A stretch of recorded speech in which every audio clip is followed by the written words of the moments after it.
Tonight's classic episode is one of our favorite continuing obsessions. Okay. Have you guys ever done astral travel? Can you do it? I thought you were going to say acid. I mean, there's a Venn diagram there. I think for there sure. might be astral projection, like of my consciousness out into the cosmos to places that I don't belong or perhaps have not experienced corporeally. Yes. Have you guys not seen me? I see hang you. out in y'all's bedrooms all the no. time. I was wondering what that ghostly outline was. Yeah, that's why you can see me suddenly performing a cappella karaoke, Matt. That part's for you. Oh, okay. So we are talking about not just the fun thought experiment conversations regarding what is called remote viewing, but in this episode, we explore the very true story of how Uncle Sam paid for intelligence officers as part of their job to attempt remote viewing at a place called the Monroe Institute. Mm-hmm. Let's get right into it. From UFOs to psychic powers and government conspiracies, history is riddled with unexplained events. You can turn back now or learn the stuff they don't want you to know. A production of iHeartRadio's How Stuff Works.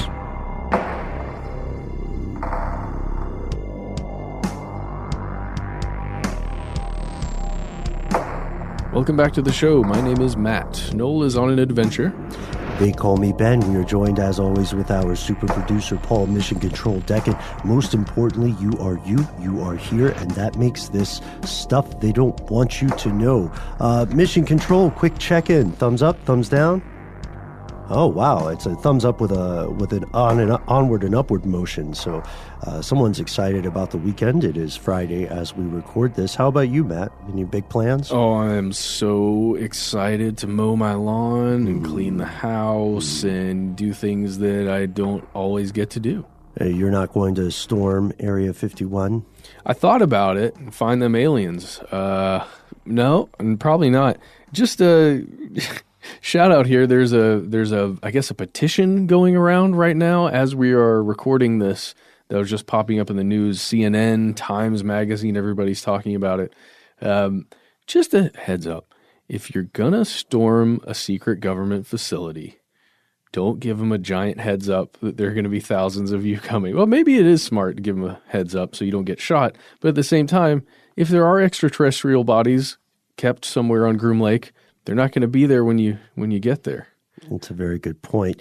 Let me perhaps comment on this with an anecdote from a friend of mine who attempted to visit Area 51 with his brother once on a road trip. In interest of anonymity, I'm not going to give their names. This is, however, a true story. So they wanted to, on a great trip out west, see how close they could get to Area 51. The place is surrounded by signs that do notify you of when something is considered trespassing, and also notify you that it is legal for Uncle Sam to use lethal force on anyone past that point. There will be no legal repercussions. There will be no class action lawsuit. There will be no help for you if you cross that line and get popped. So this guy's experience went the following way. They had taken, I believe, his brother's truck, and they had driven up as close as they could get, and they kind of got out in front of one of those signs. But as they're getting out, they see a glint in the distance that they would later recognize as a sniper rifle. They were also approached by very aggressive military vehicles driving at them. Oh, actually, wait, no, they didn't manage to get out of the truck. I think they stopped the truck. They saw the glint, and then the vehicles came after them. So they turned around and started to hightail it out. They got rammed. They got fishtailed. And then, like, what I mean by fishtailed is one of the military vehicles purposely swiped the back end of their truck such that they almost lost control of the vehicle. Like a pit maneuver. Mm-hmm. So it was exactly so, Matt. So they escaped with a lesson learned, and I'm sure they will never visit again. But If you are one of those people who genuinely thinks that you will storm Area 51 with thousands and thousands of others, or if you are one of those people who thinks you will storm it and die in the process, and you survived, let us know how it goes. Today's episode is about another nefarious activity of Uncle Sam. Internationally speaking, the Central Intelligence Agency is one of the United States' most well-known, and some would say infamous, branches of government. It was created on Paul's birthday on September 18th, although he is not this old. It was 1947 when it was created. And this, the official duty of the CIA is to collect, analyze, evaluate, and disseminate foreign intelligence to assist the president and senior U.S. government policymakers in making decisions relating to national security. That's pretty legit. Seems pretty good. Seems like something that we would want to do as a country, as a state government. Right. On the offset, this doesn't sound too egregious, does it? After all, governments need to know what's happening in the world around us, especially when it may have an effect on domestic affairs. And these days, in the globally interconnected society in which we live, or maybe survive is a better word, these sorts of foreign affairs nearly always have some sort of measurable effect on domestic affairs. However, if you have checked out any episode of this show ever in the past, then you know that the CIA has been involved in multitudes of less than above the board activities over the past 6 decades. We're talking assassinations, corporate corruption, like overthrowing a country to help the bottom line of a U.S.-based corporation, covert activities not approved by Congress, and frankly, bizarre experiments. Today's episode is about that last one. So here are the facts. The CIA has done tons and tons and tons of stuff. Not all of these activities seem directly related to foreign intelligence and national security. They're kind of A to C thinking rather than A to B thinking. Yeah. How do we get to that end goal? Sometimes that end goal is how do we make a person who is being interrogated more susceptible to telling us all the information we want, as in MK Ultra. That's the CIA mind control program that we made, I believe, 2 episodes about recently. Check those out. You can also find some videos on that we've covered. How do we take out a large number of people, perhaps in a way that wouldn't indicate traditional weaponry, like traditional munitions? There you go. Here's some biological warfare for you. Perhaps finding a way to kill someone without letting anyone else know that the CIA was involved, or the United States, or anyone else, in fact. Unorthodox assassinations, poisoning, wetsuits, exploding cigars like we talked about on the Fidel Castro Cuba episode. Or how about just biological warfare experiments on the citizens of the United States? Which is a true story. There are various accounts of the Central Intelligence Agency dispersing contaminants or substances meant to impersonate contaminants over large swaths of population centers here in the U.S., more or less to see what would happen. The CIA has also experimented with hypnosis. And honestly, in comparison to some of their other research avenues, this is pretty tame. This is sort of a slow news day for the CIA, one would think at least. But what exactly is hypnosis? What do we mean when we say hypnosis? Nowadays, it's widely misunderstood, and this is due primarily to its depiction in works of fiction. One film that I love in particular is a real blockbuster when it came out. It's The Cabinet of Dr. Caligari, in which a somnambulist or a sleepwalker is turned into a monster, sort of a predecessor of what we call the Manchurian Candidate today. And through the power of hypnosis, the eponymous villain of the film creates this killing machine. That's not how hypnosis works. That's not what the science shows us. Hypnosis is not a process wherein someone can be turned into a killing machine, forced to harm themselves, or really even forced to do something that they wouldn't have done normally. You know what I mean? Mm-hmm. Sort of like the reason why being drunk is not a good excuse for someone's behavior. It's not something you would never have done. It's just something that you would do when you were less inhibited or less aware of the consequences of your actions. Hypnosis is also not a good tool for researching hidden trauma or suppressed memories because, as longtime listeners know, you can implant false memories in people very, very, very easily. So what is hypnosis instead? What do we mean? When we say that the CIA was experimenting with real hypnosis, what are we talking about? Well, it's really a trance state that you can put somebody in. And it is characterized by extreme suggestibility, and that's where you bring in being able to plant memories into somebody by, just leading someone down a path of suggestion, right? It also has to do with relaxation, heightened imagination, but it isn't exactly the way, because when you hear that, maybe you think about sleep or that sleepy feeling that you'll get sometimes when you're a bit out of it, as you might put it, as I would put it. But it isn't really like sleep because the person who is under hypnosis is alert the entire time that they are undergoing hypnosis. It's a lot of times compared to daydreaming, or at least the feeling of losing yourself in a book or a movie, or maybe that kind of feeling you get when you come to alertness again after you've been driving in a car for a long time and you realize, oh, wow, I've gone 3 or 4 miles and I can't recall any of the exits or any of the things that just occurred. And I have to reiterate this, you are fully conscious when you are under hypnosis, but you do tune out all of the other stuff that's occurring around you, all the stimuli. You focus intently on whatever is at hand, the subject at hand. If someone's speaking to you and leading you through hypnosis, that is the only thing that's occurring. Those words, the sounds, basically coming towards you. Yeah, think about flow state. Flow state is when, for the athletes in the audience, you feel that you are in the zone. Maybe you're so focused that time seems to slow a bit. Maybe you don't hear things the way that you would normally hear them if you were outside of the flow state. In the everyday trance of, say, a Walter Mitty-esque flight of fancy, or let's say watching a film that you're very into, an imaginary world seems somewhat more real. We suspend our disbelief.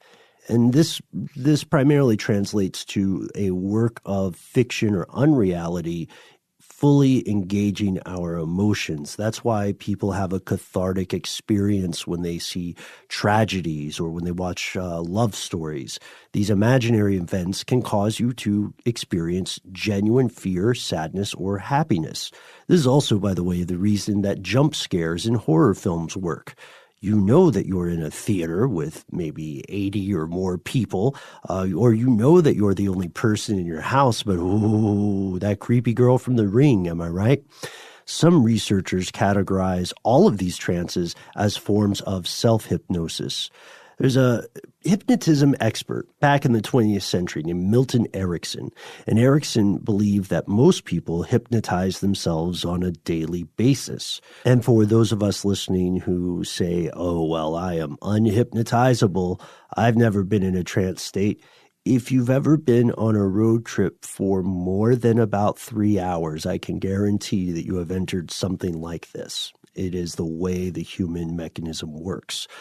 Most psychiatrists don't focus on this accidental sneak up on you trance state. They focus on intentional relaxation, focusing exercises. You know what I mean? Like breathe deep, count your breaths, imagine that there is a waterfall or you're slowly floating away from your body as we count down from 10 to 1. Things like that. Yeah, it's almost the focused meditation kind of things, or guided meditation, or ASMR kinds of things. Mm-hmm. This deep hypnosis is often compared to that sort of reverie we encounter between wakefulness and sleep, which is for a lot of people the most amazing part of their day. Yeah, and I would say that all of this we're discussing right here reminds me of the feeling you get when you're deeply immersed in a video game. And I think it's probably almost more powerful in that respect, because even though your body is reacting, your fingers are touching some control mechanism, your entire consciousness is existing in whatever that imaginary world is on your screen, however you're experiencing the video game, especially in a VR setting or something, to where all of the external stimuli, especially if you're wearing headphones, just goes away. That's just what I'm thinking about when I'm hearing all of this. Agreed. In conventional hypnosis, we approach the suggestion of our hypnotist, or, yourself if you're the hypnotist, as if they were reality. But on some level, we are always aware that this is not the concrete, baseline reality. It's like we're playing pretend, similar to when you would play games as children, but on a more intense level. And in this particular mental state, people do feel uninhibited. They do feel relaxed. Presumably, this is because you get a bit further away cognitively from the worries and doubts that usually keep our actions in check. This all leads to subjects of hypnotism also being highly suggestible, which is how you can hypnotize someone and convince them that they had an experience they just now remembered, right? And then boom, you can write a book. So, and this has been the path for a lot of unethical therapists, especially in the 90s and 80s. By the way, this is how stage magicians can get people to do things that are endearing but not dangerous. However, the CIA did not research hypnotism to make people squawk like chickens or learn to chillax and be laid back AF. Instead, they did this to teach their agents psychic powers. And we'll get into that right after a word from our sponsor.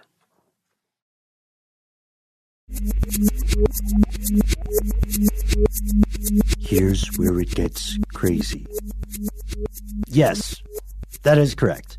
The CIA researched psychic powers, or extrasensory perception, aka ESP.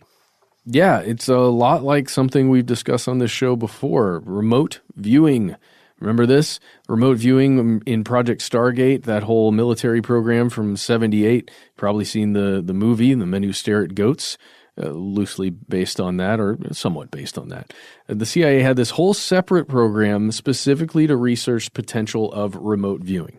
And, in this like kind of weird sci-fi way to unlock those powers of the human mind, the ones that have been hidden away or that we forgot about or we just don't realize when we're on this corporeal plane that we have. And they did not go into this endeavor alone. They partnered out. They contracted out. They went to a place called the Monroe Institute. From the late 1970s into the 1980s, the CIA paid for intelligence officers to go on week-long excursions to an out-of-the-way place called the Monroe Institute. The Monroe Institute specialized in out-of-body experiences and astral projection. And Matt, you had done a little bit of digging on the namesake of the Monroe Institute, correct? Yeah, I did. There's this guy named Robert A. Monroe. He's a fascinating subject. He was an executive for broadcast radio in several different respects, several different, I guess you can call it stations. He ended up making his own company. And as part of his company that he created, he was doing a lot of research into audio. And one thing that just kind of happened to occur as he's doing all this research on how audio affects listeners, other new things we can do with audio, how can we influence people who are listening, he stumbled upon this idea that perhaps through tones we can influence the way people experience either other audio or even get someone to encounter what he would later coin in one of his books, an out-of-body experience. Right. In his 1971 book, Journeys Out of the Body. Is that correct? Yes, correct. And and Far Journeys is another one of his books, Ultimate Journey, lots of journeys. Journey Out of the Body, that's the big one. It's really, he's a fascinating character. And if you go to the Monroe Institute's website, which is MONROE Institute.org, you can actually find YouTube videos of this man, Bob Monroe, as he's called a lot of times, where he's giving talks. And I started going down this rabbit hole today with this guy. He has some kind of, I guess, what would be considered out of their ideas about what human consciousness is. I guess what he's discovered through his explorations of his own technology and his own techniques.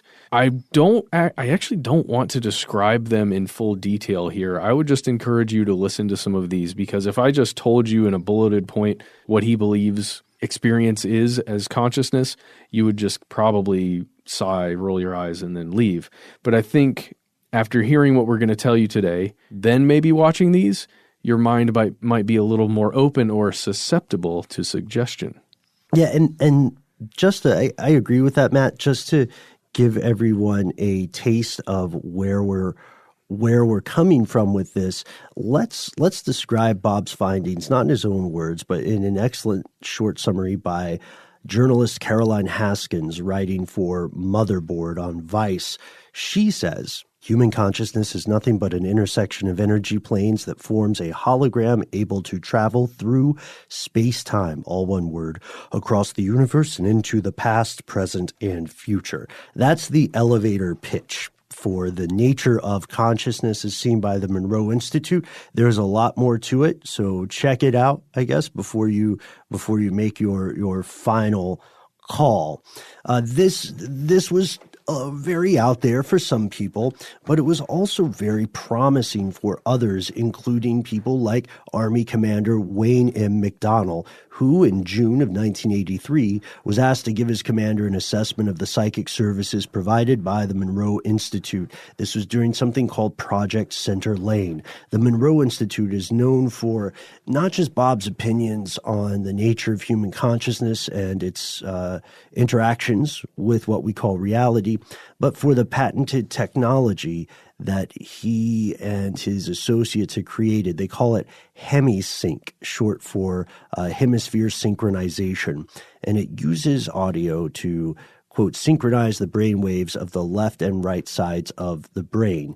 According to the website, this makes the brain more receptive to hypnosis and all of the other potential things they believe the human mind can do while in that state. And you may have heard of this before. A lot of times it's referred to as binaural beats on the internet. You can find YouTube videos of purported binaural beats.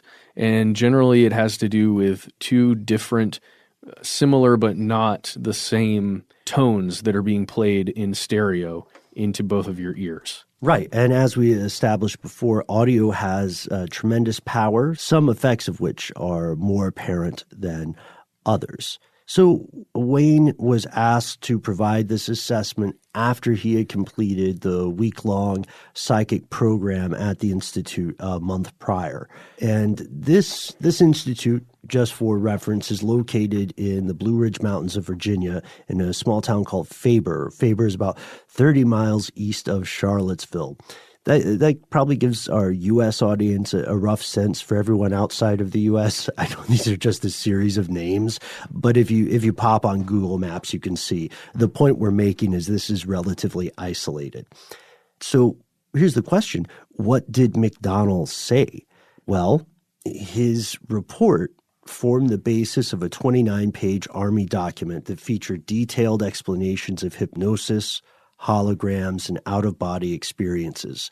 The documents placed these phenomena in the context of these larger ideas of consciousness, energy, space-time, quantum, subatomic particles, the astral projection, right? And of course, astral projection is the idea that one can uncouple the mind and the body and send the mind free throughout all sorts of places, and doesn't have to travel through linear time.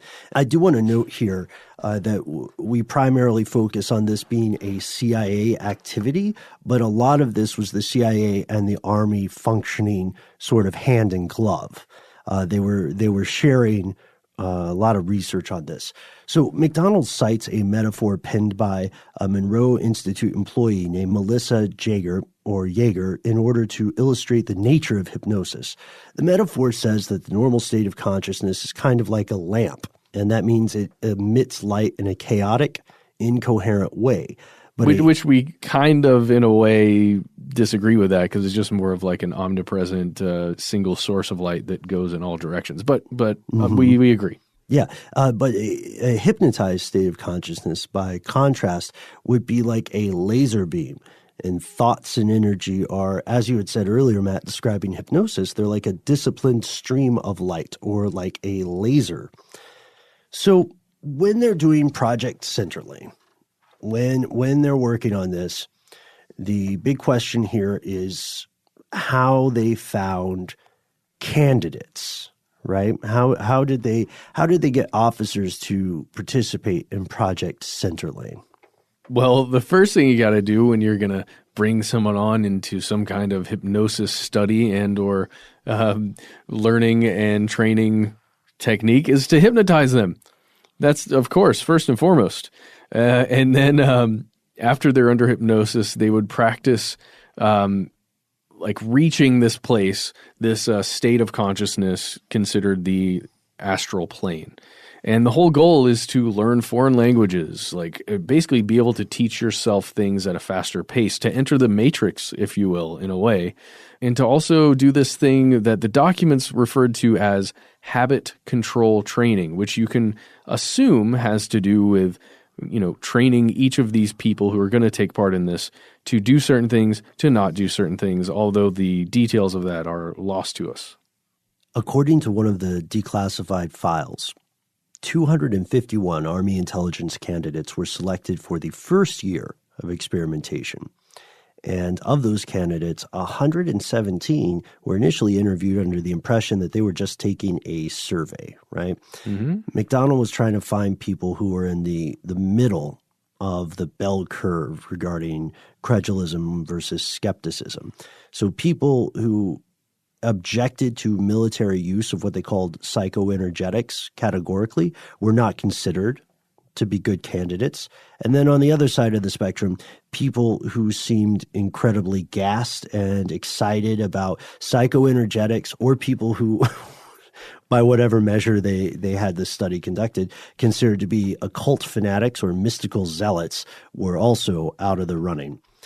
But for the people who were accepted, they were shipped off on a real weird field trip. They went to the Monroe Institute, and then they would listen to this Hemi-Sync audio. After this, one of the Institute's research associates would do the guided meditation that you mentioned earlier, Matt. They would guide intelligence officers into the astral plane, the psychic space in which the Institute maintained that officers could heighten their sensory experiences, accelerate their healing, travel into the past or the future, or even solve real-world dilemmas without the restraints of a physical body. Whoa. I know, right? Another technique known as remote viewing was also employed. And this is something that should be familiar if you caught our earlier interview with the scientist Russell Targ or some of our work on Project Stargate. According to a declassified document from 1982, which doesn't specifically explicitly mention the Army or the Monroe Institute. Yeah, because they didn't go until the next year, right? Right. This does, however, follow the precise description of remote viewing as explained by the 1983 doc that does mention Monroe by name. So what were they doing exactly? What was their first big milestone test goal? The answer will surprise you, we promise, and we'll tell you after a word from our sponsor.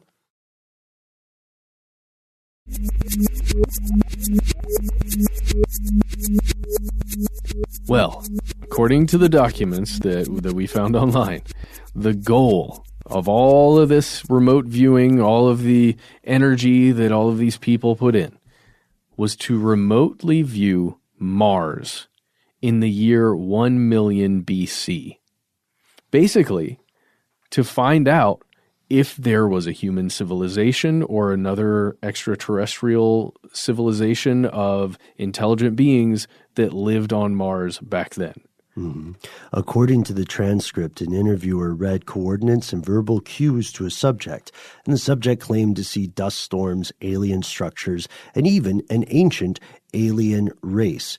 You can, by the way, you can see all of the stuff we're describing at CIA.gov. Just search through their reading room, and you'll see this written out explicitly. We're not styling on this nor paraphrasing. You heard that. It's on the CIA's website. It's true.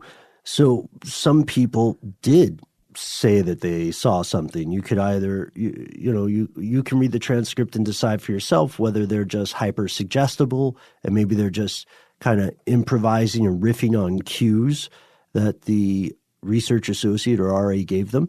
But here's one description from a subject who certainly saw something. He says, very tall, again, very large people, but they're thin. They look thin because of their height, and they dress like, oh hell, it's like a real light silk, but it's not flowing type of clothing. It's cut to fit. They're ancient people. They're dying. It's past their time or age. They're very philosophic about it. They're looking for a way to survive, and they just can't. Wow. This is just one example, to be fair. That is a direct quote, but there are other examples out there. Was he from Georgia or Alabama? Where was he from? It may be lost to history. I don't know if it's the source, but it sounded like he went through being from maybe 4 or 5 very different places in the course of that description. You know what I mean? Yeah. Guess he was a military brat and moved around a lot. But this is all real. This all definitely happened. And the big question is, what happened next after they sent these people for these things? What did they find? What did the Army and the CIA find with Hemi-Sync technology? Well, there's this guy who is described as a personal management analyst named Ray Waldcoter. He wrote this article for the 1991 Hemi-Sync journal. So they've got an entire journal here. And again, the Monroe Institute was a research arm created through his research and development efforts through his broadcast company. Okay, so he's reviewing the Army's uses of Hemi-Sync technology. So we had the Army looking at their technology. Now they're looking back on how the Army is going to be using it.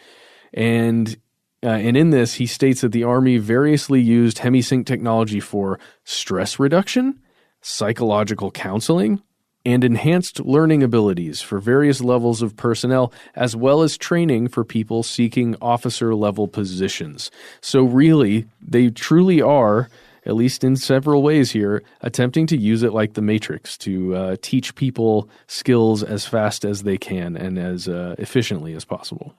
And Waldcoter wrote also that several intensive Army military training programs have been conducted using the technology. This is where it gets this is pretty fascinating, because he said these programs demonstrated positive results, which means that in one or more than one of the fields of research that they were conducting, this technology, Hemi-Sync, was found to be successful. We don't know which fields. We don't know how successful. We just know that they felt there was something to it. And as a result, research continued until 1995, when the Defense Appropriations Act directs the program to be transferred to, wait for it, the CIA. And the CIA keeps working with this. We're not sure exactly what they did with it, because we don't know what did or did not make it into a written report. But the CIA itself later said remote viewing had not been proven to work by a psychic mechanism specifically, and they assured us, or assured themselves internally, that it had not been used operationally. Furthermore, the CIA concluded that there was nothing striking or surprising about its findings after doing research of their own. Yeah. So now we're at another fork in the road, right? Over $20 million was sunk into this project, of which we're aware. And to be fair, that is not a huge figure in comparison to many other strange Army and CIA projects. But let's remember that the U.S. public footed the bill here. And this was at a time when people were, as they are now, still in need of education, medical care, food, and so on. So is it money well spent? Was it foolish? Is there more to the story? I don't know. But maybe you're saying, hey, guys, I'm a person who learns through experience. I want to follow in the footsteps of the CIA and Army intelligence and figure this out for myself. Well, we have good news for you, friends and neighbors. The Monroe Institute, as we record, is still operating. It's still around. It is still selling its Hemi-Sync program today. So you can take a week off yourself and go find out what all the hubbub is about. Yeah, and there's everything from mini one-day programs, or you can jump on one of their 5 to 6 day consciousness programs. And you guys, the Monroe Institute's, in kind of in a silly way, but also in, I'm genuinely interested in this, about, you could take a class about energy medicine. You can take a class that's described as event horizon, conscious presence. We could all probably use a little bit of that nowadays, or something called animal and interspecies communication. Now that one I'm into. If I could talk to my dog, like really know what's going on, that would be huge. That's your pick? That's my pick. Awesome. Or event horizon, whatever that is.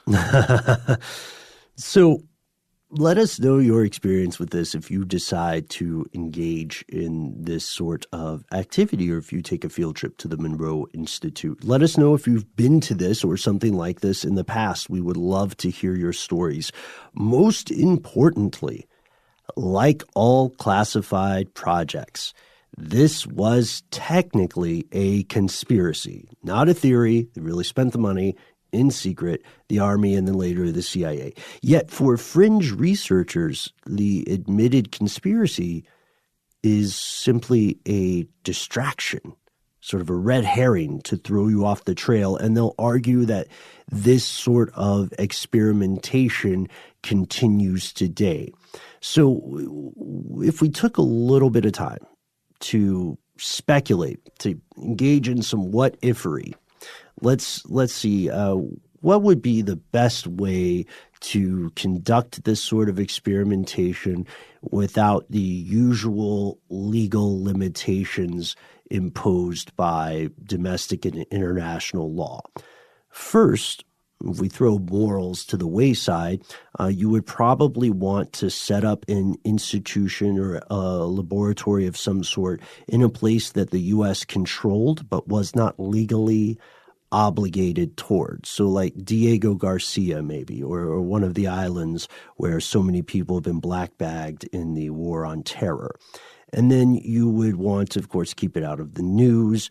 You would also want to make sure that you could dope the subjects up as much as you wanted to see how far into that state you could get them before there were deleterious cognitive or physical effects. And then probably just to get a baseline, you would keep going until if you died. That's the kind of stuff that you will see fringe researchers arguing is happening now. As we record today, there isn't proof of that, but that is some disturbing speculation. And just saying that could happen, which it absolutely could. For all we know, it could be happening now. Just saying that could happen is not the same thing as saying any of that would result in actual remote viewing, you know what I mean, or reproducible astral travel and so on. I'm just saying it is completely possible for the U.S. and other powerful governments to kidnap people, take them into a place where ethical constraints do not apply, and experiment on them. There you go. Or you could just, I don't know, pump some of that binaural stuff, the Hemi-Sync stuff, into the radio waves and see how it plays on the public overall. Does it have any effect on humans while they're driving or while they're listening to their podcasts? Oh. That's a very good question. Did you guys notice the Hemi-Sync technology happening in your ears while you were listening to this? You didn't because we weren't using it. But but wouldn't that be cool if we did? And that's our classic episode for this evening. We can't wait to hear your thoughts. That's right. Let us know what you think. You can reach us at the handle Conspiracy Stuff, where we exist on Facebook, X, and YouTube. On Instagram and TikTok, we're Conspiracy Stuff Show. If you want to call us, dial 1-833-STDWYTK. That's our voicemail system. You've got 3 minutes. Give yourself a cool nickname and let us know if we can use your name and message on the air. If you got more to say than can fit in that voicemail, why not instead send us a good old-fashioned email? We are the entities that read every single piece of correspondence we receive. Be aware, yet not afraid. Sometimes the void writes back. Conspiracy@iHeartRadio.com.